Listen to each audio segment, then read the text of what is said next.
Today I'm going to be replacing the Weatherstrip adhesive on this 71 Mustang. There's a few things that make the job easier and the correct way to use Weatherstrip adhesive, and I'll go through that at the end of the video when the new Weatherstrip gets permanently attached. The last time this Weatherstrip was replaced, and who knows when, 20 years ago, maybe longer, they overused the Weatherstrip adhesive. They got it all over the place up in the channel here, all the way around. So getting that out is a chore. There are some things to make it easier. We'll go through that. I'm going to have to adjust the channel on here to hold the Weatherstrip in just a little tighter. You'll see that. It's kind of brutal with a hammer. Test fitting the Weatherstrip, more than once probably before it's snug in the channel the way you want it. And then applying the Weatherstrip adhesive. We're going to go through all of that. At the end, you may have to adjust your trunk latch to set the trunk back down in the right position. And sometimes the new Weatherstrip stands up a little taller than your old crushed Weatherstrip did. You might have to adjust the trunk up a little bit until that Weatherstrip takes a new set and the trunk can come back down to its normal position. We'll go through all of that and hopefully you get something out of this. Somebody overused Weatherstrip adhesive, and there's a proper way to use it and an improper way to use it, and naturally the improper way doesn't work so well. There's also a lot of this Weatherstrip adhesive smeared all over the place, and I want to get that off so that this job looks clean and neat. I'm going to show you how to do that. Now, I've been doing a little looking around on YouTube and the internet in general on how to remove Weatherstrip adhesive, and lots of ideas out there. All of them are using household products, from peanut butter to hand sanitizer. What I'm using here is not a readily available household product. This is gasoline. Gasoline is very dangerous, but if it's used in a safe manner, it's a very safe cleaner. Wear gloves. Don't get the gasoline in your skin. I'm using this is actually a kitchen scouring pad, but it's got some Scotch-Brite pad on it. And we're going to get after it here. It doesn't take a lot of scrubbing. The gasoline just has to soak in. Once it starts to soak into the Weatherstrip, a little bit of abrasive from the Scotch-Brite pad takes it right off. You're going to want to put this on just to get the gasoline to soak into the adhesive. If it starts to dry, it loses its power basically.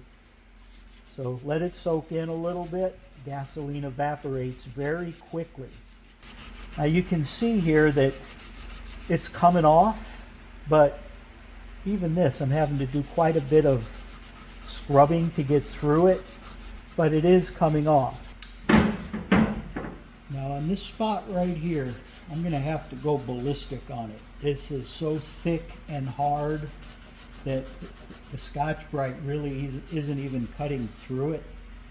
So I'm coming out with the big tools. Now because this is inside the trunk lid, I'm not too worried about minor scratches. This is kind of a last-ditch effort if it's not coming off, is to use something like a scraper. So if it was on, a shiny painted surface, I would use something like WD-40 or some type of an alcohol base. I have most of the adhesive off. I'm down as far as I'm going to go with the scraping, and now I'm kind of into the cleanup. Bleach white works pretty good. It gets crud out amazingly well. This is actually Simple Green. I got some Soap Suds water here in the bucket, and Dawn dishwater. That's what's in the bucket. And at this point now, I'm just wiping it all up, get all the gasoline residue off, and got to be nice and clean for the new adhesive to stick. The toothbrush gets down in the groove here and gets all the loose crap out.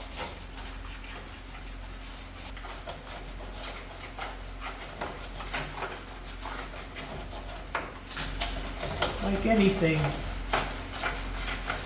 preparation is 90% of the job. Actually, your finish work, the last 10%, is all that everyone else sees. That first 90% that it takes to get that last 10% to look right is what's most important.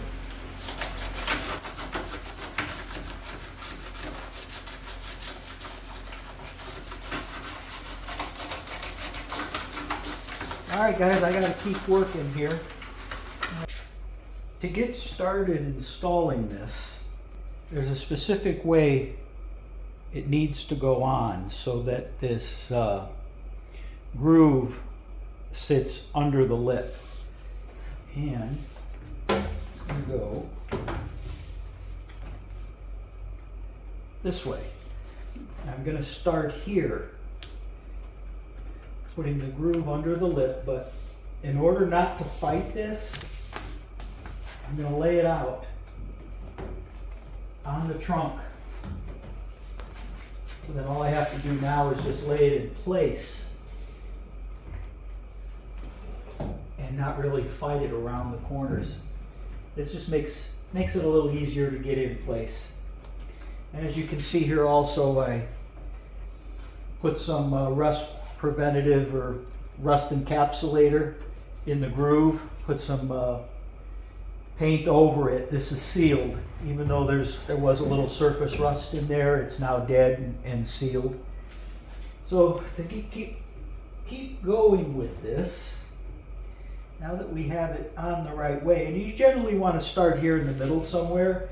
It could be here, here, here. It doesn't really matter unless you want to be, factory original. You got to, pay attention to how the original one came off. But I'm just going to set it here in the middle, and you start working it in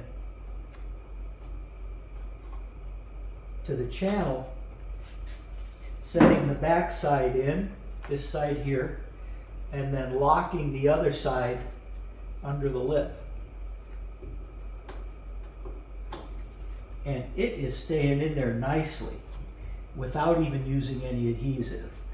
Where I will put adhesive here, and between the pieces when I get it installed all the way around, just so these don't pull up.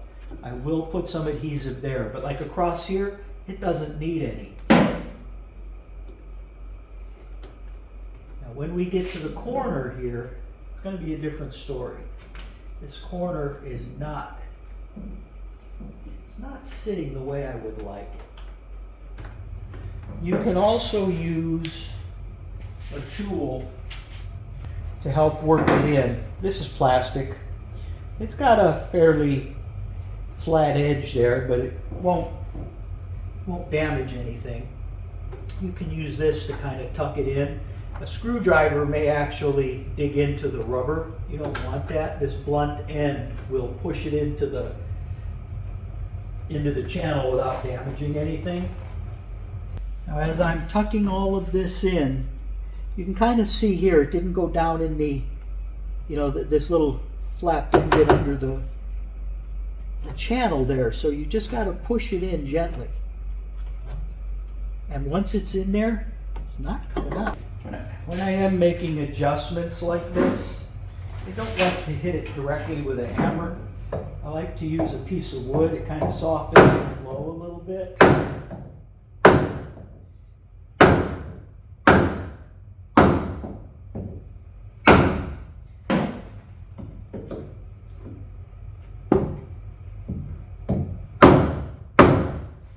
Let's see. Yeah, that's much better. Much tighter in that corner now.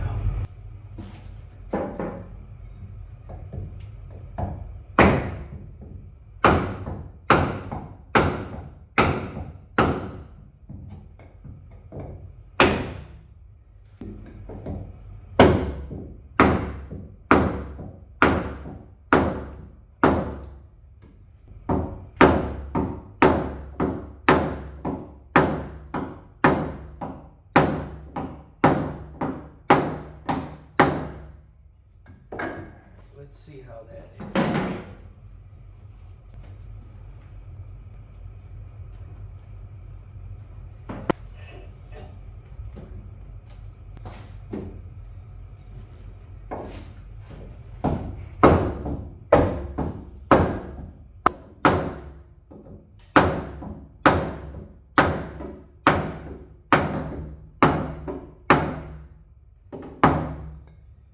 And let's see how this does for us.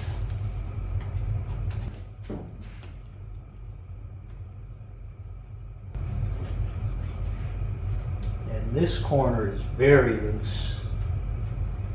Yeah.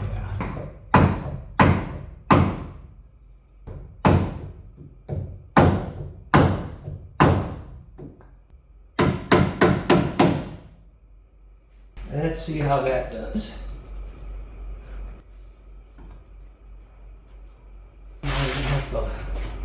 Use the tool again here just to get it down under that lip. Now when we get to the end here, this is nice. This really isn't going to need much sealant at all, but once I've got it all fitted like this, I will pull it back up and then use a little bit of sealant in places that need it. When we get to here, once I've got this in place, I'm going to push against each other just a little bit. Put a little sealant on. Got to cut this, trim it. Press them together, you got a perfect fit. Now I'm happy with that. Now it looks good. So once we get to this point, this is trimming this very last thing we do, but now that we're at this point, little few places that need adhesive is going to get it, and there is a correct way to apply that, and I'll show you that now. It's going in very nicely. Once we get into the corners here is the only place we may need adhesive. Now this corner up here is going to get a little adhesive. And let me show you how we're going to do that. So what I'm going to do is put a little bit of this along this back edge. Just give it a little smear across there. Doesn't take much. This stuff does not have to go on thick. Just takes a little smear. I'm going to put this all across that back edge where I want it a little more secure.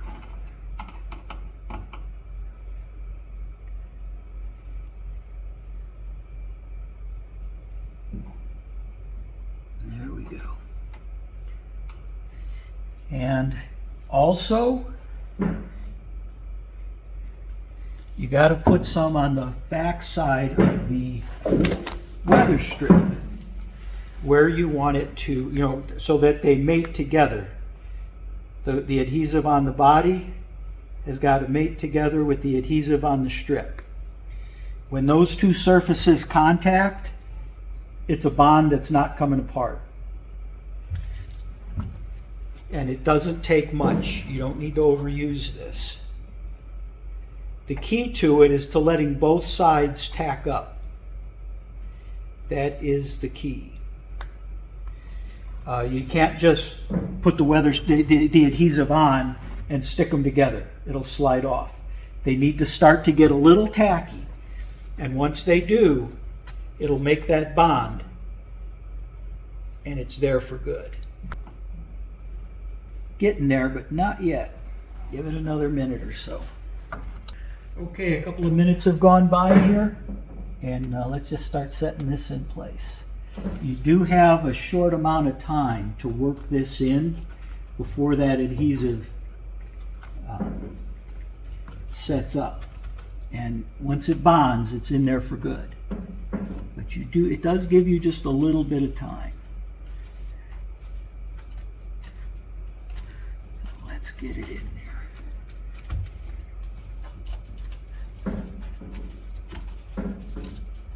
There we go. Once that adhesive makes a bond, seal to each other, and it's bonded in. That's it. Not coming out.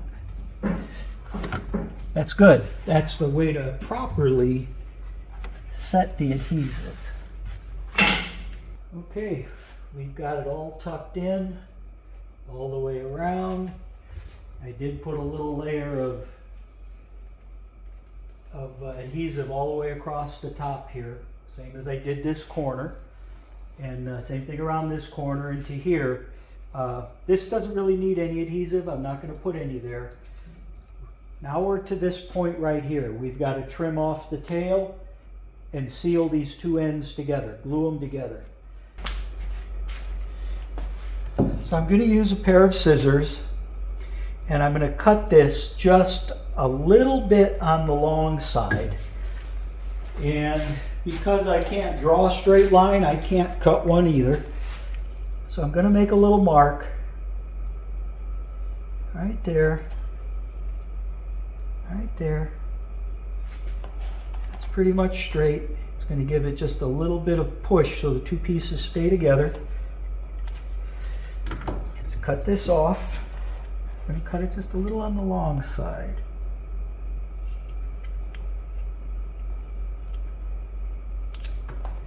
There we go. Test fit it before we put any adhesive on it. That looks great. That looks good. I'm going to put a little adhesive.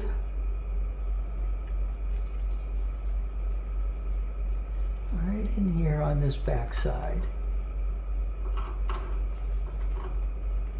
All the way up to the end. All the way up to the end. I'm going to put a little on both sides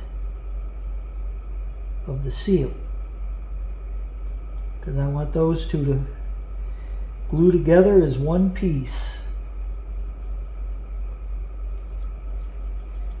Down in there. All right, that's good.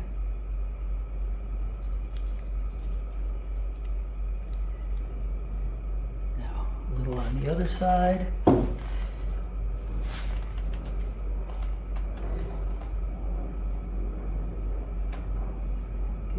Adhesive light coat there.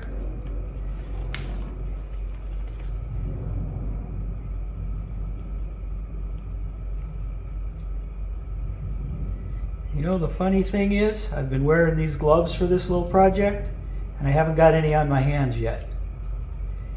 If I didn't have the gloves on, it'd be all over my fingers.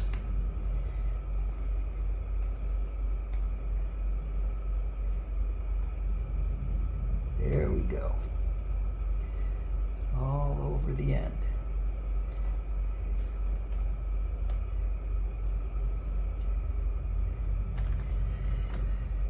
Okay, again, got to give those just a little time to tack up. Okay, a few minutes have passed. And this is the, oh boy, touch together, and they want to stay. Slide them in, seat the two together, give it a little push. Those two are mated for life.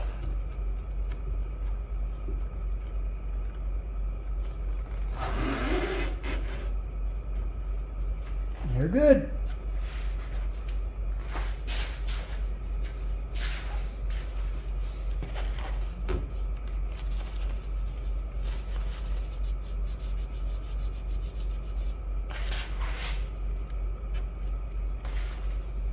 The new Weatherstrip is going to compress when the trunk shuts on it. The old one, I'm sure it was already compressed down flat. This one, you're going to need to maybe adjust the trunk latch. You're more than likely going to have to slam the trunk down pretty hard to get it to catch. And it does. And it's just about right. This one isn't going to need any adjustment. It's just about right. I already adjusted this once, so that fender and the trunk lid were kind of parallel, level with each other on both sides.